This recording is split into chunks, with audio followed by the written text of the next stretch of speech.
Welcome to 7 Minutes from Central Europe, a program brought to you by the Central European Office of American Jewish Committee.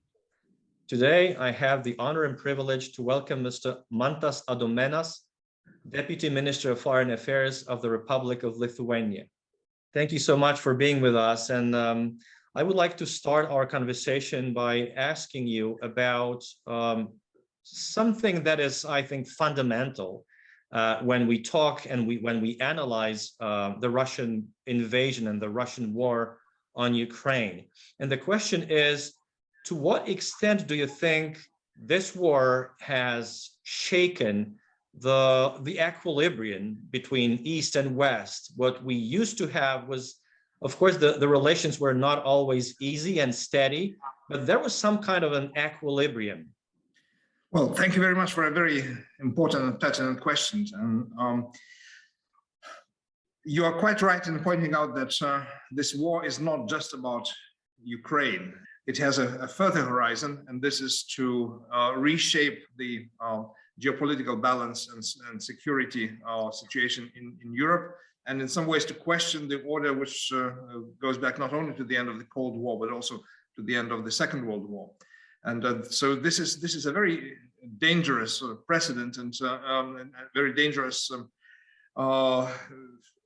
process, which in a sense will determine what Europe is going to look like after the end of war. And that's why it is very important to make sure that Russia does not win this invasion, this act of war, because it will be encouraged to pursue its geopolitical goal of restoring sort of Soviet Union or Russian Empire, whatever you call it, sort of further if it succeeds, or it perceives that it succeeded in Ukraine. Well, the balance that you pointed out, I think, was for at least 10 or more years an illusory reality. That's to say, if we read Vladimir Putin's 2007 Munich Security Conference speech, he set out his program of this sort of revanchist neo-imperialist restoration quite clearly.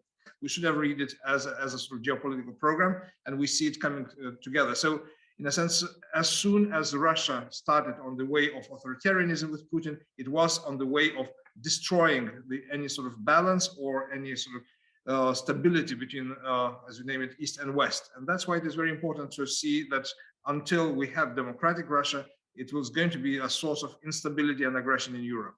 What we have been witnessing actually from day one is the Russian troops targeting not only military objects, but also civilians and heavily and densely populated areas. What do you think the unified West should do with regard to these crimes?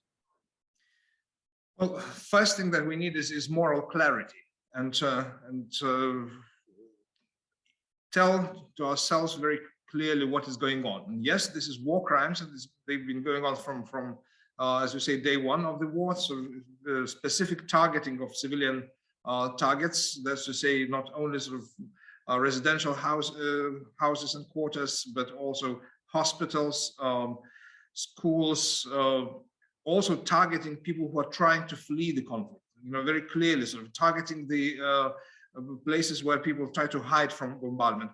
Most recently, though, we receive information which is yet to be substantiated that actually Ukrainian citizens from the occupied territories are being deported to Russian territory or to other occupied territories into sort of filtration camps where the Ukrainian patriots and people who Ukrainian military and activists are singled out for, we presume, some sort of incarceration or punishment, whereas the rest are being sent to distant areas of Russia. This is so reminiscent of the middle 20th century and mass deportations. This is chillingly, frighteningly similar. So we have to react very strongly against war crimes before they turn into genocide.